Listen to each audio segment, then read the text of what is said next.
ಒಂದು ಕಡೆ Rajanna honey trap Rajendra ಹತ್ಯೆ ಅಂತ ಹೇಳಿರೋ ವಿಚಾರ ಈಗ ದೊಡ್ಡ ಮಟ್ಟಕ್ಕೆ ಚರ್ಚೆ ಆಗ್ತದೆ. ಈ ಹನಿ ಟ್ರ್ಯಾಪ್ ಮುಜುಗರ ಹೈಕಮಾಂಡ್ಗೂ ಕೂಡ ಆಗ್ತಿದ್ದು ಹಲವು ವಿಚಾರಗಳ ಚರ್ಚೆಗೀಗ ದೆಹಲಿಗೆ ಪ್ರಯಾಣ ಬೆಳೆಸ್ತಾರೆ.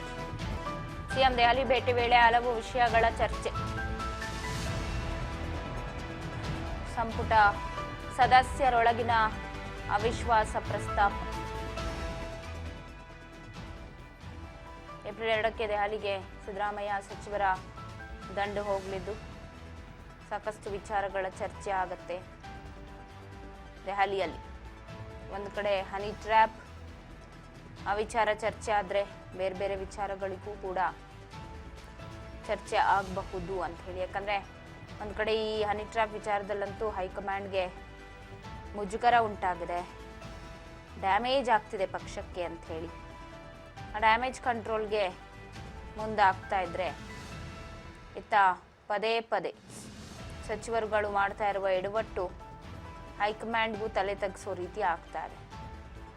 ಸೊ ಇದೆಲ್ಲದನ್ನ ಸರಿಪಡಿಸ್ಬೇಕು ಅಂದ್ರೆ ದೆಹಲಿಗೆ ಹೋಗಬೇಕು ಅಂತ ದೆಹಲಿ ದಂಡಯಾತ್ರೆಗೆ ರೆಡಿಯಾಗಿದ್ದಾರೆ.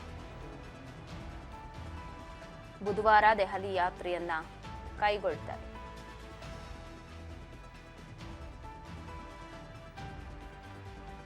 ಸಿದ್ದು ಸಂಪುಟದಲ್ಲಿ ಅವಿಶ್ವಾಸದ ವಾತಾವರಣ ಸೃಷ್ಟಿಯಾಗಿದ್ದು ಆ ನಿಟ್ಟಿನಲ್ಲಿ ತೆರಳಲಿದ್ದಾರೆ ದೆಹಲಿಗೆ.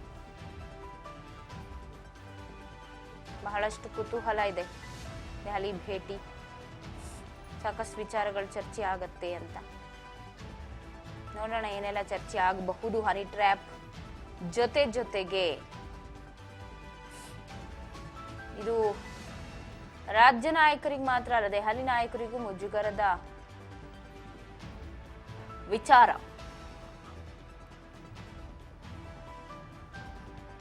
ಈ ಹನಿ ಟ್ರ್ಯಾಪ್ ಹತ್ಯೆ ಅನ್ನೋದು ಆ ವಿಚಾರಕ್ಕೆ ಸಂಬಂಧಪಟ್ಟಂತೆ ಚರ್ಚೆಗೆ ಮುಂದಾಗ್ತಿದ್ದು ದೆಹಲಿಗೆ ತೆರಳುತ್ತಾರೆ ರಾಜ್ಯ ನಾಯಕರು. ದಿಲ್ಲಿ ದಂಡಯಾತ್ರೆಗೆ ರೆಡಿಯಾಗಿದ್ದು ಹನಿ ಟ್ರ್ಯಾಪ್ ನಡುವೆ ಸಾಕಷ್ಟು ವಿಚಾರ ಚರ್ಚೆ ಆಗುತ್ತೆ. ಈ ಬಗ್ಗೆ ಹೆಚ್ಚಿನ ಅಪ್ಡೇಟ್ಸ್ ಕೊಡ್ತಾರೆ ಪ್ರತಿನಿಧಿ ಬಸವರಾಜ್, ಫೋನ್ ಸಂಪರ್ಕದಲ್ಲಿದ್ದಾರೆ. ಬಸವರಾಜ್, ಇತ್ತೀಚೆಗೆ ಹನಿ ಟ್ರ್ಯಾಪ್ ವಿಚಾರ ರಾಜ್ಯ ಸರ್ಕಾರದಲ್ಲಿ ದೊಡ್ಡ ಮಟ್ಟಿಗೆ ಹಲ್ಚಲ್ ಎಬ್ಸಿತ್ತು. ಇದು ಒಂದ್ ರೀತಿ ರಾಜ್ಯ ಅಲ್ಲ, ಕೇಂದ್ರ ನಾಯಕರಿಗೂ ಮುಜುಗರಕ್ಕೆ ಈಡ್ ಮಾಡಿತ್ತು. ಸೊ ಅದು ಡ್ಯಾಮೇಜ್ ಕಂಟ್ರೋಲ್ಗೆ ಒಂದು ಕಡೆ ಹೈಕಮಾಂಡ್ ರಾಜ್ಯಕ್ಕೆ ಬರಬೇಕು ಅನ್ನೋ ಪ್ಲಾನ್ ಅಲ್ಲಿ ಇದ್ರೆ, ಇನ್ನೊಂದು ಕಡೆ ರಾಜ್ಯ ನಾಯಕರು ದೆಹಲಿ ದಂಡಯಾತ್ರೆ ಕೈಗೊಳ್ಳುತ್ತಾರೆ ಅಂತ ಸದ್ಯದ ಅಪ್ಡೇಟ್ಸ್. ಪವಿತ್ರ, ಈಗಾಗಲೇ ಗ್ಯಾರಂಟಿಯ ಸರ್ಕಾರದಲ್ಲಿ ಕೆಲವೊಂದಿಷ್ಟು ಬದಲಾವಣೆ ಮಾಡಬೇಕು ಅನ್ನುವಂತ ನಿಟ್ಟಿನಲ್ಲಿ ಮತ್ತೆ ಸಚಿವ ಸಂಪುಟ ಕೂಡ ವಿಸ್ತರಣೆ ಆಗಬೇಕು, ಕೆಲವೊಂದಿಷ್ಟು ಶಾಸಕರನ್ನ ಸಂಪುಟದಲ್ಲಿ ತೆಗೆದುಕೊಳ್ಬೇಕು ಅನ್ನುವಂತಹ ಒಂದಿಷ್ಟು ನಿರ್ಧಾರದಲ್ಲಿ ಹೈಕಮಾಂಡ್ ನಾಯಕರು ಇರುವಂಥದ್ದು. ಹಾಗಾಗಿ ಸಿಎಂ ಸಿದ್ದರಾಮಯ್ಯ ಮತ್ತೆ ಡಿಸಿಎಂ ಡಿ.ಕೆ. ಶಿವಕುಮಾರ್ ಅವರು ಕೂಡ ದೆಹಲಿಗೆ ತೆರಳುವಂಥದ್ದು ಈಗಾಗಲೇ ಹೈಕಮಾಂಡ್ ನಾಯಕರು ಕೂಡ ಬುಲಾವ್ ಕೊಟ್ಟಿದ್ದಾರೆ ಎನ್ನುವಂತ ಮಾಹಿತಿ ಸಿಗ್ತಾ ಇದೆ. ಕೆಲವೊಂದಿಷ್ಟು ಬದಲಾವಣೆಗಳನ್ನ ಮಾಡಬೇಕು ಅನ್ನುವಂತಹ ಲೆಕ್ಕಾಚಾರದಲ್ಲಿ ಇರ್ತಕ್ಕಂಥ ಕಾಂಗ್ರೆಸ್ ಪಕ್ಷದ ನಾಯಕರು ರಾಜ್ಯದಲ್ಲಿ ಹಲವಾರು ವಿಚಾರಗಳು ಈ ಹನಿ ಟ್ರ್ಯಾಪ್ ವಿಚಾರಕ್ಕೆ ಸಂಬಂಧಪಟ್ಟಂತೆ ಕೂಡ ಒಂದಿಷ್ಟು ಸಂಚಲನ ಮೂಡಿಸ್ತಾ ಇದೆ. ಕೈ ನಾಯಕರಲ್ಲಿ ಒಂದಿಷ್ಟು ಆರೋಪ ಪ್ರತ್ಯಾರೋಪಗಳಿಗೆ ಕೂಡ ಕಾರಣವಾಗ್ತಾ ಇದೆ. ಒಂದಿಷ್ಟು ನಾಯಕರು ನೇರವಾಗಿ ವಾಕ್ಸಮರವನ್ನ ಶುರು ಮಾಡಿದ್ದಾರೆ. ಈ ಒಂದು ಸಂದರ್ಭದಲ್ಲಿ ಹೈಕಮಾಂಡ್ ನಾಯಕರು ಕೂಡ ಕೆಲವೊಂದಿಷ್ಟು, ಹಾಗಾಗಿ ಇದೀಗ ದೆಹಲಿಗೆ ರಾಜ್ಯ ನಾಯಕರನ್ನ ಕರೆಸುವ ಮುಖಾಂತರ ಎಲ್ಲವನ್ನು ಕೂಡ ಸರಿಪಡಿಸಬೇಕು ಅನ್ನುವಂತ ನಿಟ್ಟಿನಲ್ಲಿ ಸಿಎಂ ಸಿದ್ದರಾಮಯ್ಯ, ಡಿಸಿಎಂ ಡಿ.ಕೆ. ಶಿವಕುಮಾರ್ ಇಬ್ಬರೂ ನಾಯಕರನ್ನು ಕೂಡ ದೆಹಲಿಗೆ ಕರೆಸಿಕೊಂಡು ಚಿಂತನ ಮಂಥನ ನಡೆಸುವಂತಹ ಪ್ರಯತ್ನಕ್ಕೆ ಕಾಂಗ್ರೆಸ್ ಪಕ್ಷದ ಹೈಕಮಾಂಡ್ ನಾಯಕರು ಮುಂದಾಗಿರ್ತಕ್ಕಂಥದ್ದು. ಹಾಗಾಗಿ ದೆಹಲಿಗೆ ಯುಗಾದಿ ಹಬ್ಬದ ಬಳಿಕ ಈಗಾಗಲೇ ಏನು ಒಂದು ಸರ್ಕಾರ ಬಂದು ಕೂಡ 2 ವರ್ಷ ಪೂರೈಕೆ ಆಗಿರ್ತಕ್ಕಂಥದ್ದು. ಸೊ ಈ ಒಂದು ನಿಟ್ಟಿನಲ್ಲಿ ಒಂದಿಷ್ಟು ಬದಲಾವಣೆ ಮಾಡಬೇಕು, ಮತ್ತೆ ಕೆಲವೊಂದಿಷ್ಟು ಈಗ 2 ವರ್ಷದ ಸಂಭ್ರಮಾಚರಣೆ ಕೂಡ ಮಾಡಬೇಕು. ಈ ಒಂದು ಸಂದರ್ಭದಲ್ಲಿ ಪಕ್ಷದಲ್ಲಿ ಒಗ್ಗಟ್ಟಿನ ಮಂತ್ರವನ್ನ ಜಪಿಸಬೇಕು ಅನ್ನುವಂತ ನಿಟ್ಟಿನಲ್ಲಿ ಸಾಕಷ್ಟು ಸಿದ್ಧತೆಗಳನ್ನ ಮಾಡ್ಕೊಂಡಿದ್ದಾರೆ. ಆದ್ರೆ ಈ ನಡುವೆ ಕೆಲವೊಂದಿಷ್ಟು ಈ ಹನಿ ಟ್ರ್ಯಾಪ್ ಅಂತಕ್ಕಂಥ ವಿಚಾರ, ಕೆಲವೊಂದಿಷ್ಟು ನಾಯಕರ ಹೇಳಿಕೆಗಳು, ಕೆಪಿಸಿಸಿ ಅಧ್ಯಕ್ಷರ ಬದಲಾವಣೆ ಆಗಿರ್ಬೋದು, ಇವೆಲ್ಲ ಒಂದಿಷ್ಟು ವಿಚಾರಗಳು ಎಲ್ಲೋ ಒಂದ್ ಕಡೆ ಕಾಂಗ್ರೆಸ್ ಪಕ್ಷಕ್ಕೂ ಕೂಡ ಒಂದಿಷ್ಟು ಪಕ್ಷ ಸಂಘಟನೆ ಎಲ್ಲೋ ಒಂದ್ ಕಡೆ ತೊಡಕಾಗುವಂತದ್ದು, ಸರ್ಕಾರಕ್ಕೂ ಕೂಡ ತೊಡಕಾಗುವಂತ ಎಲ್ಲ ರೀತಿಯಲ್ಲಿ ಕೂಡ ಒಂದಿಷ್ಟು ಲಕ್ಷಣಗಳು ಕಂಡು ಬರ್ತಾ ಇದ್ದಾವೆ. ಹಾಗಾಗಿ ಇವುಗಳನ್ನ ಯಾವ ರೀತಿಯಾಗಿ ಹ್ಯಾಂಡಲ್ ಮಾಡಬೇಕು, ಇದನ್ನ ಯಾವ ರೀತಿಯಾಗಿ ಮತ್ತೆ ಪಕ್ಷವನ್ನ ಮೊದಲ ರೀತಿಯಲ್ಲಿ ತರಬೇಕು ಅನ್ನುವಂತ ನಿಟ್ಟಿನಲ್ಲಿ ಸಾಕಷ್ಟು ಕಾಂಗ್ರೆಸ್ ಪಕ್ಷದ ನಾಯಕರು ಈ ಬಗ್ಗೆ ಸಭೆ ನಡೆಸಲಿಕ್ಕೂ ಕೂಡ ಈಗ ಮುಂದಾಗಿರ್ತಕ್ಕಂಥದ್ದು. ಪವಿತ್ರ ಬಸವರಾಜ್, ಒಂದು ಕಡೆ ಈ ಹನಿ ಟ್ರ್ಯಾಪ್ ವಿಚಾರ ಅನ್ನೋದನ್ನ ಬಿಟ್ರೆ ಬೇರೆ ಬೇರೆ ವಿಚಾರಗಳು ಕೂಡ ಚರ್ಚೆ ಆಗಬಹುದು ಅಂತ ಹೇಳಲಾಗ್ತಾ ಇದೆ. ಇನ್ ಕೇಸ್ ಈಗಾಗಲೇ ಬಹಳಷ್ಟು ಬಾರಿ ಹೇಳಿದ್ದಾರೆ ಬದಲಾವಣೆ ವಿಚಾರ, ಪವರ್ ಶೇರಿಂಗ್ ವಿಚಾರ ಅಂತ ಬಂದಾಗ ಯಾವುದೇ ಬದಲಾವಣೆ ಇಲ್ಲ ಅಂತ. ಇನ್ನೊಂದು ಕಡೆ 2 ವರ್ಷ ಕೂಡ ಕಂಪ್ಲೀಟ್ ಆಗ್ತಾ ಇದೆ. ಸೊ ಬೇರೆ ಬೇರೆ ಯಾವೆಲ್ಲ ವಿಚಾರಗಳು ಚರ್ಚೆ ಆಗುತ್ತೆ? ಈಗ ಸಿಎಂ ಜೊತೆಗೆ DCM ಕೂಡ ತೆರಳುತ್ತಾರ ಹೇಗೆ ಅಂತ? ಪವಿತ್ರ, ಇದೀಗ ಸಿಎಂ ಸಿದ್ದರಾಮಯ್ಯನವರ ಒಂದಿಷ್ಟು ದೆಹಲಿಯ ಪ್ರವಾಸ ಖಚಿತವಾಗಿರ್ತಕ್ಕಂಥದ್ದು.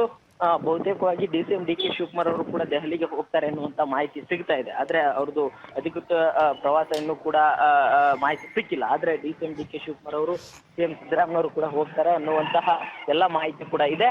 ಒಂದ್ ಕಡೆ ಒಂದು ದೆಹಲಿಗೆ ಹೋದಂತ ಸಂದರ್ಭದಲ್ಲಿ ಪಕ್ಷದ ನಾಯಕರ ಒಂದಿಷ್ಟು ತೀರ್ಮಾನದಂತೆ ಕೆಲವಷ್ಟು ವಿಚಾರಗಳು, ಒಂದು ಕೆಪಿಸಿ ಅಧ್ಯಕ್ಷರ ಬದಲಾವಣೆ ಆಗಿರ್ಬೋದು, ಮತ್ತೆ ಈ ಪವರ್ ಶೇರಿಂಗ್ ಅಂತಕ್ಕಂಥ ವಿಚಾರ ಆಗಿರ್ಬೋದು, ಒಂದಿಷ್ಟು 50-50 ಅಂತಕ್ಕಂಥ ಮಾತುಕತೆ ಆಗಿದೆ, ನನಗೆ ಮಾತು ಕೊಟ್ಟಿದ್ದಾರೆ ಅನ್ನುವಂಥ ರೀತಿಯಲ್ಲಿ ಕೂಡ DK ಶಿವಕುಮಾರ್ ಅವರ ಲೆಕ್ಕಾಚಾರ ಇರುವಂಥದ್ದು. ಹಾಗಾಗಿ ಅದಕ್ಕೆ ಯಾವ ರೀತಿಯಾಗಿ ಅದನ್ನ ಈ ಒಂದು ಸಂದರ್ಭದಲ್ಲಿ ದೆಹಲಿಗೆ ಹೋದಂತ ಸಂದರ್ಭದಲ್ಲಿ ಚರ್ಚೆ ನಡೆಸ್ತಾರೆ, ಅದಕ್ಕೆ ಹೈಕಮಾಂಡ್ ನಾಯಕರು ಯಾವ ರೀತಿಯ ಒಲವು ತೋರ್ತಾರೆ ಅನ್ನುವಂಥದ್ದು ಕುತೂಹಲಕ್ಕೆ ಎಡೆ ಮಾಡಿಕೊಡ್ತಾ ಇದೆ.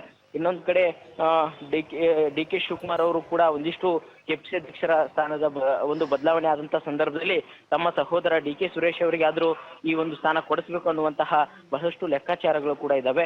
ಹಾಗಾಗಿ ಆ ಒಂದು ಲೆಕ್ಕಾಚಾರದಲ್ಲಿ DK ಶಿವಕುಮಾರ್ ಅವರು ಯಾವ ರೀತಿಯಾಗಿ ಬಿಗಿಪಟ್ಟನ್ನು ಹಿಡಿತಾರೆ ಅನ್ನುವಂಥದ್ದು, ಮತ್ತೆ ಈಗಾಗಲೇ ಪಕ್ಷದ ವಲಯದಲ್ಲಿ ಕೂಡ DK ಶಿವಕುಮಾರ್ ಅವರ ವಿರುದ್ಧವಾಗಿ ಕೂಡ ಒಂದು ಬಣ ಸಾಕಷ್ಟು ಆಕ್ರೋಶನ ವ್ಯಕ್ತಪಡಿಸ್ತಾ ಇದೆ.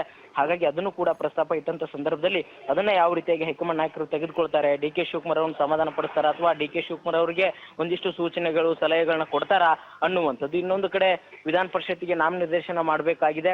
ಆ ಒಂದು ವಿಚಾರದಲ್ಲಿ ಕೂಡ ಒಂದಿಷ್ಟು ಬಣಗಳ ಪೈಪೋಟಿ ಇರತಕ್ಕಂಥದ್ದು, ಕಾರ್ಯಕರ್ತರಿಗೆ ಕೊಡ್ಬೇಕಾ ಅಥವಾ ಯಾವ ನಾಯಕರಿಗೆ ಕೊಡಬೇಕು ಅನ್ನುವಂಥದ್ದು ಕೂಡ ಗೊಂದಲ ಇರತಕ್ಕಂಥದ್ದು. ಅದನ್ನು ಕೂಡ ಈಗ CM Siddaramaiah DCM DK Shivakumar ಹೋದಂತ ಸಂದರ್ಭದಲ್ಲಿ ಅದನ್ನು ಕೂಡ ನಿರ್ಧಾರ ಮಾಡುವಂಥದ್ದು.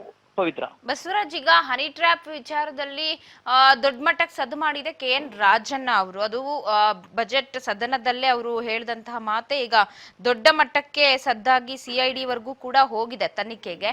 ಸೊ ಹಾಗಾಗಿ ದೆಹಲಿ ದಂಡಯಾತ್ರೆಯಲ್ಲಿ ರಾಜಣ್ಣನವರು ಇರ್ತಾರ? ಇನ್ ಕೇಸ್ ಏನಾದ್ರೂ ವರಿಷ್ಠರು ರಾಜಣ್ಣ ಜೊತೆಗೆ ಈ ಬಗ್ಗೆ ಏನಾದ್ರು ಸಪರೇಟ್ ಮಾತುಕತೆಯನ್ನ ನಡೆಸೋದು, ಈ ರೀತಿ ಹೇಳಿಕೆಗಳನ್ನು ಕೊಡದೆ ಇರುವಂತದ್ದು, ಅಥವಾ ನಿಜಕ್ಕೂ ಯಾರೋ ಮಹಾನಾಯಕ ಹನಿ ಟ್ರ್ಯಾಪ್ ಅಥವಾ ಹತ್ಯೆಗೆ ಸ್ಕೆಚ್ ಹಾಕಿದ್ರ, ಇದೆಲ್ಲ ಮಾಹಿತಿ ಏನಾದ್ರೂ ರಾಜಣ್ಣ ಅವ್ರ ಹತ್ರನೇ ಸ್ವತಃ ಕಲೆ ಹಾಕಬಹುದಾ ಹೇಗೆ ಅಂತ? ಪವಿತ್ರ, ಒಂದ್ ಕಡೆ KN ರಾಜಣ್ಣ ಅವರು ಕೂಡ ದೆಹಲಿಗೆ ಹೋಗುವಂತ ಎಲ್ಲಾ ಸಾಧ್ಯತೆ ಇದೆ. ಒಂದು ವೇಳೆ KN ರಾಜಣ್ಣ ಅವರು ದೆಹಲಿಗೆ ಹೋಗ್ಲಿಲ್ಲ ಅಂತಂದ್ರೆ ರಾಜ್ಯಕ್ಕೂ ಕೂಡ ಸುರ್ಜೇವಾಲಾ ಅವರು ಕೂಡ ಬರಲಿದ್ದಾರೆ ಅನ್ನುವಂತ ಮಾಹಿತಿ ಸಿಗ್ತಾ ಇದೆ. ಹಾಗಾಗಿ ಸುರ್ಜೇವಾಲಾ ಅವರು ಬಂದಂತ ಸಂದರ್ಭದಲ್ಲಿ ಸ್ವತಃ KN ರಾಜಣ್ಣ ಅವ್ರನ್ನು ಕೂಡ ಕರೆಸಿಕೊಂಡು ಈ ಬಗ್ಗೆ ಸ್ವವಿವರವಾಗಿ ತೆಗೆದುಕೊಂಡು ಏನಾಗಿದೆ, ಏನ್ ಮಾಹಿತಿ ಅನ್ನುವಂಥದ್ದು, ಅವರ ಈ ಹನಿ ಟ್ರ್ಯಾಪ್ ಅಂತಕ್ಕಂಥ ವಿಚಾರಕ್ಕೆ ಸಂಬಂಧಪಟ್ಟಂತೆ ಪರ ವಿರೋಧಗಳು ವ್ಯಕ್ತವಾದಂತ ಸಂದರ್ಭದಲ್ಲಿ ಅದಕ್ಕೆ ತಮ್ಮ ಅಭಿಪ್ರಾಯಗಳೇನು, ತಮಗೆ ಯಾವ ರೀತಿ ಯಾರ ಮೇಲೆ ಅನುಮಾನ ಇದೆ ಅನ್ನುವಂಥದ್ದಾಗಿರ್ಬೋದು, ಅಥವಾ ಪಕ್ಷದ ವಿರುದ್ಧವಾಗಿ ಒಂದಿಷ್ಟು ಹೇಳಿಕೆಗಳನ್ನ ಕೊಡೋದು ನಿಲ್ಲಿಸಬೇಕು ಅನ್ನುವಂಥದ್ದು ಇದು ಕಾಂಗ್ರೆಸ್ ಪಕ್ಷಕ್ಕೂ ಕೂಡ ಹೊಡೆತ, ಮತ್ತೆ ನಿಮ್ಮ ರಾಜಕೀಯ ಜೀವನಕ್ಕೂ ಕೂಡ ಹೊಡೆತ ಬೀಳುವಂಥದ್ದು. ಹಾಗಾಗಿ ಇದನ್ನ ನಾವು ಬಹಳಷ್ಟು ಗಂಭೀರವಾಗಿ ತೆಗೆದುಕೊಂಡು ಹೋಗಬೇಕು. ಯಾವುದೇ ರೀತಿ ಬಹಿರಂಗವಾಗಿ ಹೇಳಿಕೆ ಕೊಡುವ ಮುಖಾಂತರ ಪಕ್ಷದಲ್ಲೇ ಗೊಂದಲ ಸೃಷ್ಟಿ ಮಾಡೋದು ಬೇಡ ಅನ್ನುವಂತ ಒಂದಿಷ್ಟು ಸಲಹೆಗಳನ್ನ ಸುರ್ಜೇವಾಲಾ ಅವರು ಕೊಡಲಿದ್ದಾರೆ. ಮತ್ತೆ ಕೆಲವೊಂದಿಷ್ಟು ಮಾಹಿತಿಗಳು ಏನಿದಾವೆ, ನಮ್ಮ ಬಳಿ ಕೂಡ ಪುರಾವೆಗಳಿದಾವೆ ಅನ್ನುವಂಥದ್ದು, ಮತ್ತೆ ಪಕ್ಷದ ವಲಯದಲ್ಲಿ ಕೂಡ ಕೆಲವೊಂದಿಷ್ಟು ಗುಸುಗುಸು ಮಾತುಗಳು ಕೂಡ ಶುರುವಾಗಿವೆ. ಅವುಗಳೆಲ್ಲವೂ ಕೂಡ ತೆರೆ ಎಳೆಯುವಂತ ಪ್ರಯತ್ನ ಸುರ್ಜೇವಾಲಾ ಅವರು ರಾಜ್ಯಕ್ಕೆ ಬಂದು ಮಾಡಲಿದ್ದಾರೆ. ಪವಿತ್ರ, ಥ್ಯಾಂಕ್ ಯು.